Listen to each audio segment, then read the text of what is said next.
Welcome to the GateWorld podcast. Welcome, everyone, to episode number 149 of the GateWorld podcast. I'm Darren. And I'm Adam.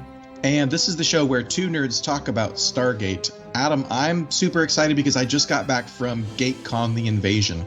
This was the big Stargate convention in Vancouver, British Columbia last weekend. Yeah, and it looked like a lot of fun. I was not there in person, but I was there in spirit. The entire weekend, I was on Twitter following and retweeting and kind of living vicariously through the social media on the floor. And it looked fantastic. Like, it looked like that kind of rich Stargate community that I've missed. You know, to see all these people in the same room again, it just kind of gets the inner fanboy psyched. Yeah, you were there in spirit. I felt your spirit hovering over the crowd. Yeah, I hope we tweeted enough for you to keep you entertained. You and everybody else who was not able to be there. Several of the panels throughout the weekend were live streamed by Stargate Command. That's our main discussion topic for this podcast is Gatecon 2018. Let's get to it. The main discussion. So first we have a bit of news, or maybe a lack of news to talk about, which is a lot of us were going into Gatecon 2018 expecting MGM to have some kind of announcement to make. We know that things have been in the works sort of behind the scenes since March when Stargate Origins finished at Stargate Command. I was on the Stargate panel at San Diego Comic-Con, and there was not a big news announcement there. I was hoping that something would be ready to announce by Gatecon. It was a really exciting weekend. Brad Wright was there. He talked a bit about the future of the franchise and how MGM wants to bring Stargate back, but there was no big announcement yet. Yeah, it was kind of unexpected and expected at the same time. I think in retrospect, I'm like, well, of course it probably was going to take more time, but like when you're hearing things and you're getting hyped and you know people are talking behind the scenes and Stargate Command has been vocal that there are discussions and there is a stage of planning that is occurring behind closed doors at MGM. You're hopeful at least for something. Like for me, I thought maybe they were going to green light like another Origins-esque project. You know, something that's small and producible, isn't the main course, but it's kind of like the side salad you get at a really nice dinner that you're building up to a killer steak. I don't know. I think it's just going to take more time. My spirit isn't crushed. I don't think, Stargate is over or this era has misfired. I just think it's going to take more time, and we should probably not try to put any dates that we're expecting, kind of like lower your expectations. So when something does come, it'll be really surprising and encouraging. Yeah. So now I feel like you and me and Stargate fans are kind of the kids in the back of the car who keep asking mom and dad, when are we going to be there? Are we there yet? Are we there yet? And the reality of the business is we're going to be there when we're there, when all the deals are signed for whatever it is they're working on, whoever it is they're working with. As soon as they've got those sorted out and the deals signed, then we get to know what the project is. Now, here's my theory of the case. My theory of the case is if they were just going to do the same thing that they did last year, a kind of lower budget web series, they probably would have announced it by now because that's not a big lift to just do what they did last year. My theory of the case is that because it's taking a little bit longer to line up all the ducks, that it might be something more than that. Yeah, that's a reasonable assumption to make. I mean, I think some of the consensus that we've heard from fans is that, like, I don't want another seasons of Origins right now. It's like I'm looking for something bigger, and maybe it's the optimist in me that's thinks that they've actually seen that and they're thinking like, yeah, we have to up the ante. We can't just make a big splash with a web series like we did a year ago. And on that note, there is kind of a bit of news, I would say, coming out of Gatecon, which really came from the Brad Wright panel, where he confirmed that he is talking again to MGM, and we don't really know what that's gonna look like, but that's a really good sign just in general for the franchise that they're going back to one of the key pillars, the key creative pillars that made the franchise what it is. And it's also a good sign for fans that were part of the Stargate Now campaign that might feel like they kind of got their voice heard, that MGM is starting to maybe lean into past contacts who built the canon and the mythology we know. We're not going to get a Roland Emmerich reboot. It's just looking more and more like we're going to get a continuation of the universe that I think the majority of Stargate fans care deeply about. I think that's right. The fan campaign was targeted specifically at let's have a new show that is in canon. Maybe it's a show that's created by the likes of Brad Wright and Rob Cooper, or maybe somebody else, but it's at least in the universe that they created. So yeah, it's super encouraging to me to hear Brad say that he's talking to MGM again, that they are talking to him, because Stargate's been on the shelf. It's been on the top shelf at MGM for a long time, and they did Stargate Origins last year. It was announced, and Brad and the other creators of the television universe were not involved in that project. So just the idea that whatever it is they're moving forward toward, that he's involved with it in some way, shape, or form, I'm incredibly encouraged. For me, it's like I kind of wistfully look at it as some kind of poetry, because in spring of 2011, the news was delivered to us personally by Brad that the franchise was done, that they had to take down the sets and they ran out of time to make the SGU movie or the crossover movies. Yeah. Now, I mean, what is it, 7? Wow, 7 years later, we're seeing Brad Wright up on the stage saying, hey, we're starting to get the gears turning again. I mean, that's kind of how I look at it. And like, I'm all about that kind of like plants and payoffs, it's like, that's how life works. It's like something that's dead comes back to life in the most ironic or poetic of ways. So like that's at least my way of looking at it.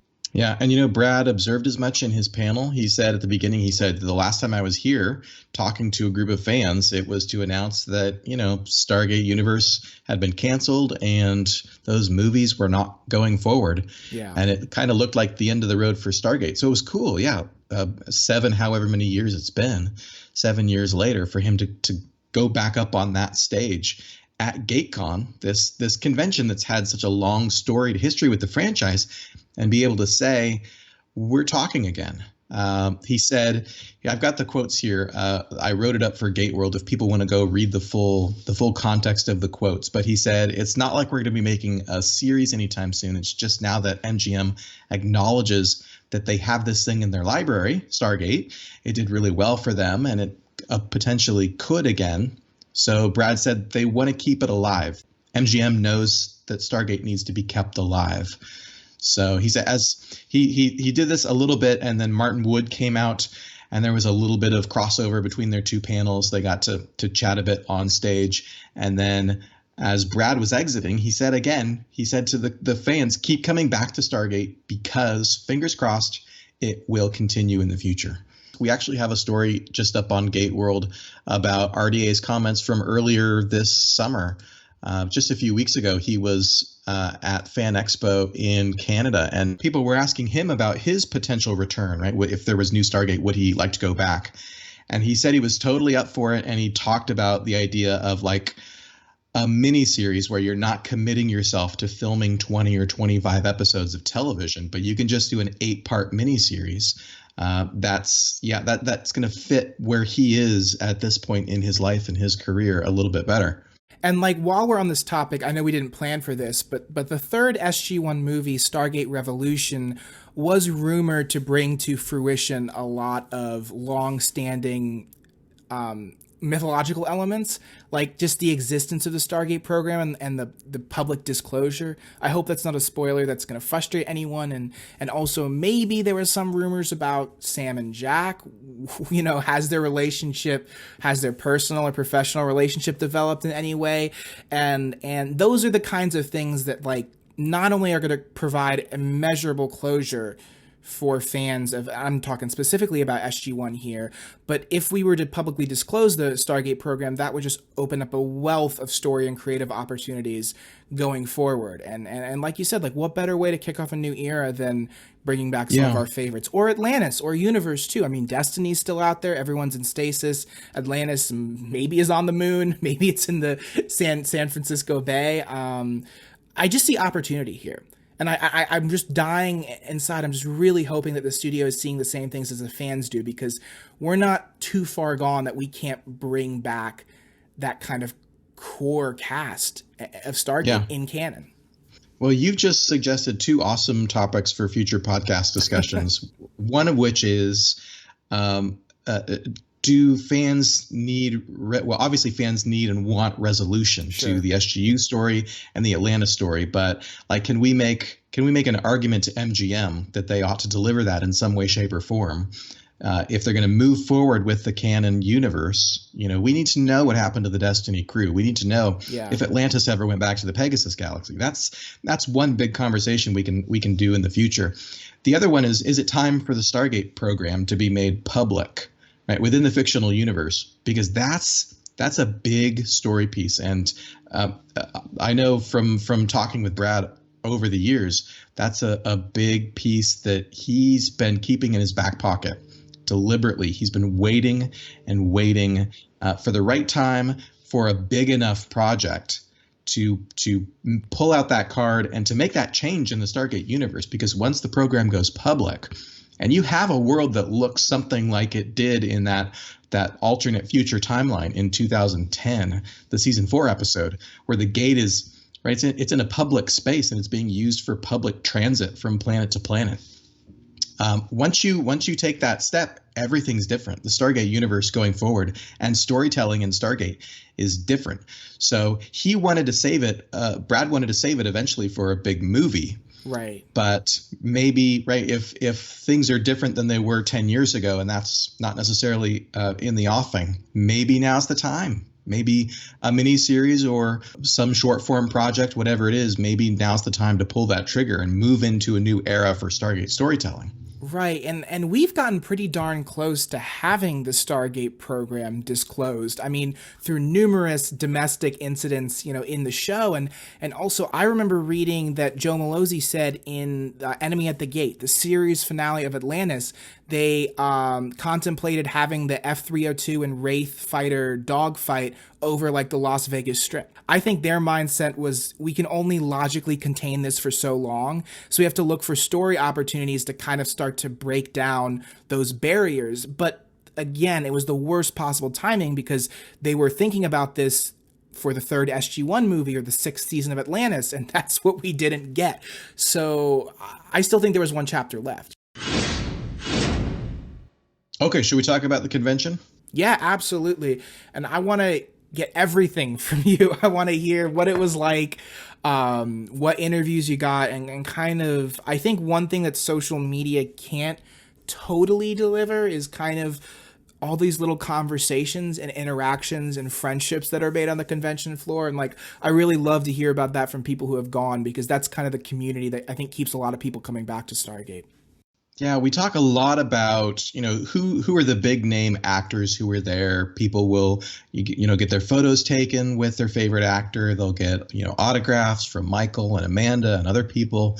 There'll be these big stage panels, but so much of a convention, especially a kind of smaller, intimate convention like Gatecon, is just the people, right? It's the family that people you get to know and hang out with, and people who are repeat convention goers get to know the same people. The word that I kept hearing over and over again all through the weekend, and this was my first time at Gatecon, was the word family. It felt like a family for everybody to come back together. And that includes the fans as much as the cast and crew, because, we should start here. We should start with a little bit of Gatecon's history for people who don't know it. Gatecon is an institution in Stargate history. Gatecon the organizers got together and started in 1998. When SG-1 was in its 2nd season, they started planning some kind of get-together, some kind of fan-organized convention. The first Gatecon was held in the year 2000. SG-1 was in its 4th season at that point.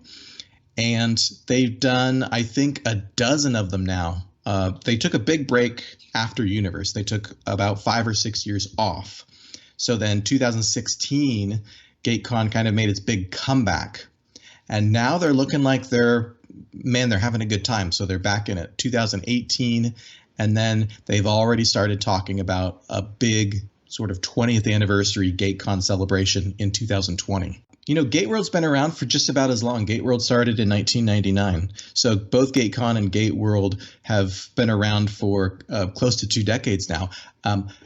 I've never been to Gatecon, and boy, was this a long time in coming. Wait, really? I've been to other Stargate conventions. in different parts of the country and in Vancouver. But this was my first Gatecon. It was probably the best convention I've ever been to. The access that you have to the cast and the crew is amazing, right? There were over 40 cast and crew members there, with a few hundred fans. So I mean, they're just kind of around. It's not like you don't have bouncers like keeping you away from the talent. Like, no, you want to go up and talk to Tom Macbeth, who played Mayborn, right? Go up and talk to him. You want to go down to the hotel bar and have a drink with David DeLuise or Gary Jones or Steve Basic. That's the kind of stuff that can happen at Gatecon. It's an amazing event. So I was thrilled to be able to go for my first time. But, my former partner in crime, David Reed, who worked on GateWorld for many, many years and is now on Stargate Command, his first Gatecon was in 2003. So he has been going for years and years and years. And right, he thinks of the Gatecon people, the fans who keep coming back, and the Gatecon organizers really are family to him. Right. And I think what's interesting about meeting some of these actors or people behind characters is, especially if it's your first convention, it's there's a dissonance when you're looking at them. Like when you see Gary Jones not in uniform, you're like, huh? You're so used to these people being characters that inhabit your screen. When you meet them in real life, there's kind of some surrealism, but once you break past the fact that, Gary Jones is Walter Harriman, it's you get to know Gary Jones and you get to see his passion and his journey and what Stargate has meant to in his life as an actor. Because most of these actors work just odd jobs, really. They work in TV shows or movies and, they rap and that's the last time they see the cast and the director. But with Stargate, it's 20 years later or even more, you're still coming back and socializing with your fellow creatives or with the crew or with the fans. And I just think that's so needed. You know what I'm saying? Because it makes the fans feel like they matter, which they do incredibly. Stuff like Gatecon I've seen facilitated more mingling, you know what I'm saying, between the cast and crew and the fans. That's just exciting for me. Yeah. So, of course, the main cast members that we've watched in hundreds of episodes are going to be the big draws. Amanda Tapping was there on Sunday. Michael Shanks was there on Sunday. Chris Judge was there Friday and Saturday. Rainbow Sun Franks, who was Lieutenant Ford on Atlantis, he was there. Terrell Rothery was scheduled to be there. Unfortunately, she was ill and couldn't make it this year. But so that's one set of people, the people that we've seen a zillion times on Stargate. But then there's just dozens and dozens of other people who, maybe they were a recurring character who we saw many times, like J.R. Bourne, who played Martouf, Alexis Cruz, who played Skara, Colin Cunningham was Major Davis. And then there's others who, maybe they just made one appearance. Maybe they just made two appearances and they're less recognizable. But yeah, I mean, even 12, 15 years after they did Stargate, they spent a week on Stargate. They still come to Gatecon. They come to these events and they meet fans. And it's just a really kind of incredible thing because, a lot of shows go away and a lot of fan bases kind of dissolve and move on to other things. But Stargate fans are still there. The Stargate community is still there and is obviously hungry for new content, but just excited to meet the cast and excited to hang out with each other and talk about favorite episodes and favorite character moments. And the convention's a blast. I encourage everybody. This is just a giant sales pitch, which I don't get any nickels from making. But go to Gatecon next time if you can possibly make it to Vancouver in 2020. It's the experience of a lifetime. And one of the things that's been kind of a great joy to watch with this new era of Stargate is even the primary cast members becoming ambassadors for the franchise. Particularly in this case, Chris Judge, the amount of time he spent in the last year going to conventions or hosting Dialing Home or kind of being a Stargate ambassador, a fan himself, but also in talks to create more Stargate content. This guy's so generous with his time. He doesn't have to be for his career. He doesn't need to be, but he wants to. You know what I'm saying? And Stargate is still on so many people's minds. That's something that I think ties into that studio comment where they're like, wow, we have a crown jewel of franchises here. And I know Jenny, who was working at Stargate Command, said the first question MGM asked was, "Is there still an audience for Stargate?" And like the first kind of step in creating a Stargate Command and moving forward into this next chapter was like, yes, absolutely, let's show you. It does, it does break the fourth wall to meet your favorite actors face to face. That's the word I was looking for. Yeah. Yeah. For us at GateWorld, it was, interviewing an actor and going on the set and watching filming that changes your experience of the TV show, right? The way that I watch and enjoy Stargate SG-1 was completely different after I had been there and met the people and saw, right, how the sausage is made. Sure. But it doesn't take anything away, right? So whatever it is that you lose when the fourth wall breaks, you get so much more back from, especially this cast. I mean, the Hollywood industry, spoiler alert, is like filled with some people you would not necessarily want to spend some time with and have a beer with. But the Vancouver film and television community and the Stargate family are just loaded with good, genuine people. I think I heard a phrase like going to live in LA because you love movies is like going to live in a slaughterhouse because you love steak. And I mean, I spent some summers in LA. I went to college just outside of LA. Like, yes, it can be brutal. And part of the reason that I love spending so much time with GateWorld and still with the Stargate community is because of that purity of spirit. The amount of effort and kind of savagery that goes into making stuff, even on a very professional level, is kind of exhausting and demoralizing. And that's why you see smart and intelligent people get burned out. But part of what Stargate tapped into was such a rich community of individuals. And I think Brad and Rob were always careful about who they hired because they knew that their actors were going to be ambassadors for the franchise, especially as Stargate became a franchise. They kind of kept just such an incredible community, and that's also represented or reflected within the fans. Like, there's just some kind of supernatural force that's binding them together, and like, even when Stargate fandom gets a little heated or gets a little on edge, I mean, sometimes people are on edge now. We're getting impatient for the next iteration of Stargate. There's still some kind of groundedness or civility and purity of spirit. I guess I want to ask you, like, what was it like on the convention floor? Like, what's the consensus? It felt like a celebration. It felt like a homecoming, like a family reunion. It was, I think, a lot of what we end up doing online is kind of focusing on where the franchise is at right now and where we would like it to go. And, come on, MGM, please, please, please. Yeah. Let's get this thing off the launching pad again. But when you're kind of on the ground, when you're going to panels and having lunch with people and talking with people in the hall, it's a celebration of what Stargate is and what it has been in our lives for 20 years. Right. So for a lot of us, it's a show that means a lot. It's a show that has been important to our lives and has shaped who we are as people. It's not just a really cool TV show, and isn't it fun to meet actors? It's much more than that for a lot of people. And we heard story after story, whether it was in the hallway or somebody talking to Amanda or going to a panel and asking a question. Over and over again, these shows have mattered to people in some really deep and personal ways. Right. Well, I think you're like one of the top authorities to speak on that topic. You know what I'm saying? Because you've spent almost 2 decades of your life not just being a Stargate fan, but running GateWorld. Yeah, it's definitely changed my life. Yeah, try doing anything more than a year or two as an adult, and you kind of get tired and you wonder, why the heck am I still doing this? Whether it's a hobby or a part-time job or something. And like, I mean, you've been doing this for 20 years. I guess I kind of want to direct the question to you. Like, what keeps you coming back? Especially now, because you've been spending so much time in the last year. I'd be curious to get your personal insight.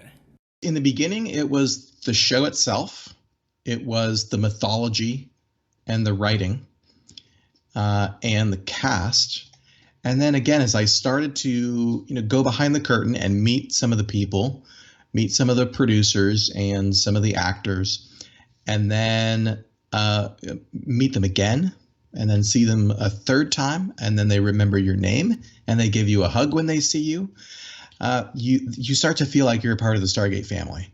And that's deliberate. They want fans to feel like they're invested in this.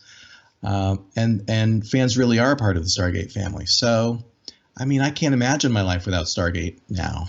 Right? I don't just maintain GateWorld after all these years because it's a fun little hobby. I don't know how I could not, because it's been such a big part of my life for so many years. And it's, it matters to me that it matters to other people. I think GateWorld could disappear into the ether if I felt like it didn't matter to anybody anymore. But the fact that fans keep coming back, the community that we built at GateWorld over the years is still going strong, that people are hungry for new content, and they want to celebrate the old stuff as well. That keeps me going too, that GateWorld matters to other fans. But Gatecon. I wanted to ask, what were some of the panels like? Like, what were the highlights of the panel? I mean, I did watch some of the live stream and have been reviewing some of the footage you actually shot, but like, you got to sit through these and hear so much information and a lot of reflection and kind of catching up with these old friends, so to speak, and where their career's at and how they view their legacy in Stargate. So what were some of the highlights from the panels in terms of moments? This convention was wall-to-wall panels. I don't know if you've ever been to any kind of a sci-fi convention before. I've been to other Stargate events. I've been to Star Trek conventions over the years, especially when I was in high school. I did some of the small, local Portland area Star Trek conventions that would have just like one guest at an airport hotel. So the first thing that took me aback about the panels here at Gatecon was that they were just programmed wall to wall. It was just one after the next, after the next, after for 2.5 solid days. It was just panels. So there's 40 plus people on the guest list, and I'd say most of them we saw 2 or 3 times on stage, because they would do not like one person gets, a half an hour, 45 minutes to talk. They actually would bundle them up and do group panels, and they'd bundle them in kind of really fun, interesting ways. Like there was a Goa'uld panel where it was, let me see if I can find my pictures, or let's pull the Goa'uld off the list here.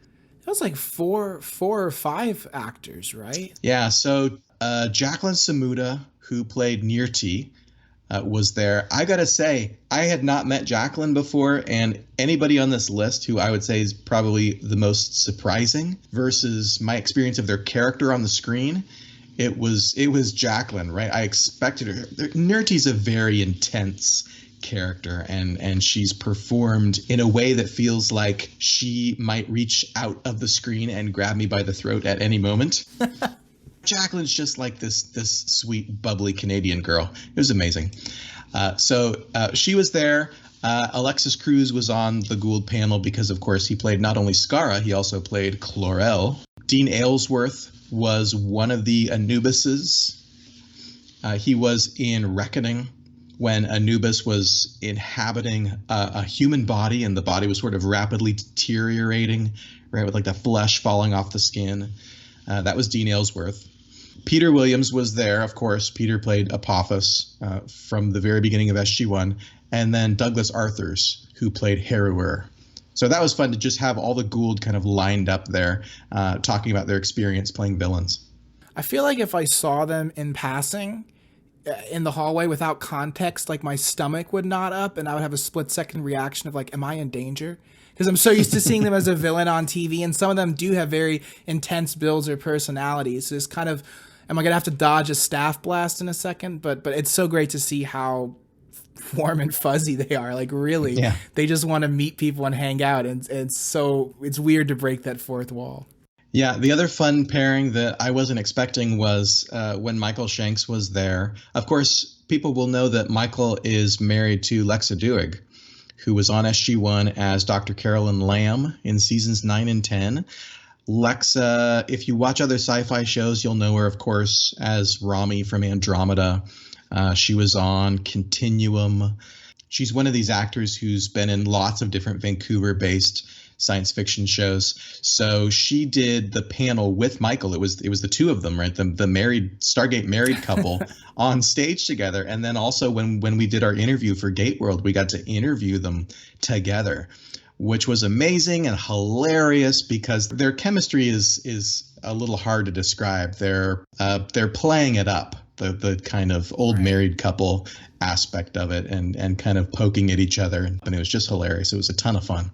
So in terms of Atlantis and Stargate Universe, I think proportionally there were far fewer guest appearances, but there were still a few. Can you kind of run through who was there from the other shows and maybe any highlights with them? Yeah, I didn't realize it at first, but I did eventually come to the discovery that most of these actors are from SG-1, and it's probably because Gatecon goes back so far. Right. Because Gatecon goes back to the early years of SG-1, and that's a lot of these actors have done a ton of Gatecons, so they get invited back. So it does end up kind of SG-1 heavy. But from Atlantis, Rainbow Sun Franks was there. The other main cast member from Atlantis was Paul McGillian, of course, Dr. Beckett. We got to interview Paul as well. Andy Frizzell, the Wraith Queen, was there. Yeah, not a ton from Stargate Universe, but Peter Kalamis was there. Sharon Taylor, who was one of the technicians. Amelia Banks from the later years of SGA. She was around as well. She was the one who got kind of cozy with Ronan at the very end of season 5, right? The very end of the season, yeah, very end of the series. Interesting new directions. Should there have been a season 6 for Ronan and Technician Banks? Very interested to see how that would have played out, but perhaps we'll never know. Yeah, I guess it was not to be. I actually didn't get to meet Sharon. I was excited to meet her, but our paths did not cross. So part of what I love about conventions and what makes me really want to be able to go to some of these is that apart from panels, you also have some interactive stuff. Like you had Colin Cunningham, who plays Major Davis in Stargate Atlantis, has a band, and he brought his band to play for one of the nights. And you have like a cosplay. I don't know if it was a competition or just kind of like a celebration. What else was there in the way of fan celebrations? Yeah, Gatecon does panels all day long, and then there's a break for dinner, and then you come back and there's after dinner entertainment. So there was a big banquet, Gatecon banquet on Friday night, and then as dinner's kind of wrapping up, Colin and his band is What the Funk, started performing, and we got a whole stage show of just this like awesome funk music, and people got up and they were dancing, and it was a great time. And of course, it's amazing as a Stargate fan to see, Major Davis up there playing the sax. Because he always shows up when there's a disaster in Stargate SG-1, and now he's here playing music. So that's a big leap to take. And he's buttoned down, right? The character of Major Davis is really kind of buttoned down officer who's, going to cut to the chase and get the problem solved. And Colin is the opposite of that. Colin is a wild man. When we first showed up on Thursday night, there was a little informal meet and greet, and Colin was just working the room. Colin was just going from table to table, taking selfies with people. That was a blast. So that was on Friday night, and then Saturday had the big costume competition, which you can find photos on GateWorld in our Gatecon gallery of the costume competition. There was an Adria that was good. Of course, lots of people in green SG fatigues. Right. There was a Laia, the Nox, who looked terrific. And then the winner of the costume competition was Hathor. There was a really great Hathor. We had the costume competition on Saturday, and then that kind of segued immediately into the charity auction. Gatecon, because it's fan run, it's not for profit, so they do a big auction every year, and the proceeds go to charity. So Gatecon will select one particular charity to support for that year, and this year it was Cystic Fibrosis Canada, which is a charity that's particularly near and dear to the heart of J.R. Bourne, who plays Martouf on the show. So the auction was fantastic. It was a ton of fun. I can tell you about some of the higher profile items, but they raised well over $30,000 for Cystic Fibrosis Canada this year. It's an incredible amount. Sometimes these charities, it's great to have them, but the turnout isn't always amazing. Just to see that generosity is really cool for me. And it wasn't a big room, right? So it's a few hundred Stargate fans. This year they didn't get a professional auctioneer to call. Instead, they just had a bunch of the actors show up. And the actors would just kind of take turns, like, here's our next item. And they'd try and describe it, and they'd walk it up and down the aisle. JR was there. Colin Cunningham was there. Barry Campbell was there on stage. Peter Williams showed up. Rainbow showed up. Andrew Jackson, who, again, Andrew Jackson is one of these guys who's been on a zillion things. A lot of it is under prosthetic makeup for different shows. You would recognize him from a lot of different Vancouver shows, but his role on Stargate was super brief.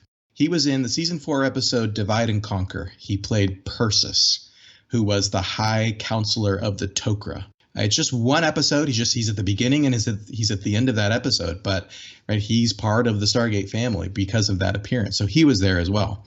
So the biggest item at the auction, the biggest ticket item, there were a couple of scripts there. One was an autograph script from Camelot, the 9th season finale. And this wasn't just a script. This is Martin Wood's kind of shooting script. So it has all of his extra sort of production notes and stick figure storyboards of like how he's going to approach different shots.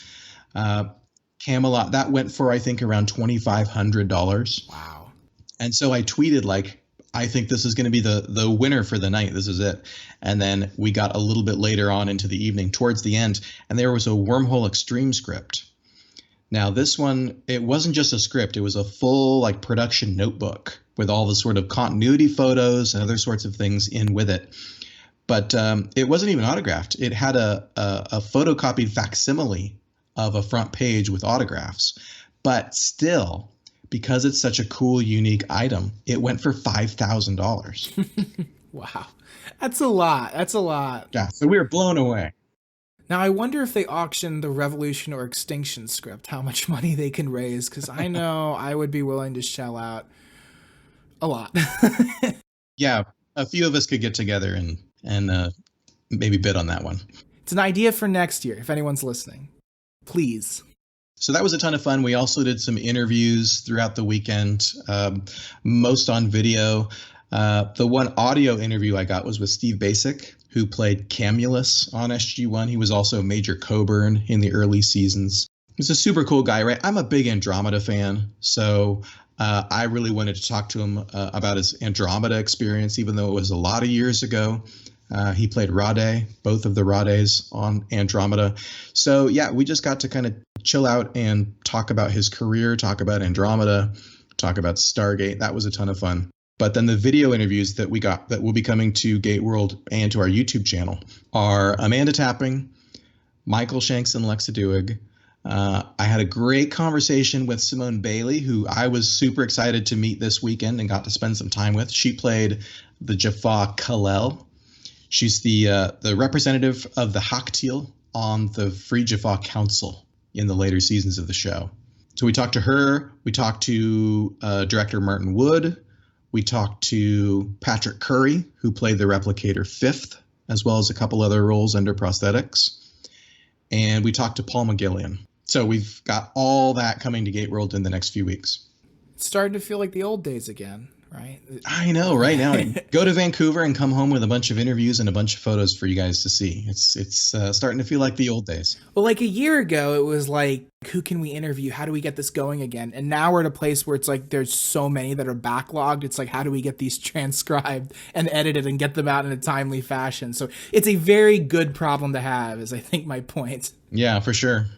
And hopefully there's more opportunities in the future. GateWorld's going to be at Gatecon the next time they host it. And hopefully there's, by 2020, I really hope there's new Stargate to talk about. There's maybe new cast members we don't know yet who are part of a new project. So thanks for letting me dump on you about Gatecon and all the fun that I got to have without you. I'm glad that they live streamed so that you could see a bunch of what's going on. My huge thanks to the Gatecon organizers, to Richard and Fryn and Alan and Ian and Steph for welcoming GateWorld to Gatecon. I'm excited to do it again. And then we have lots more coming up on the GateWorld podcast. I think we've got some good stuff to talk about. We'll be able to do some shows on a little bit more regular basis for a while.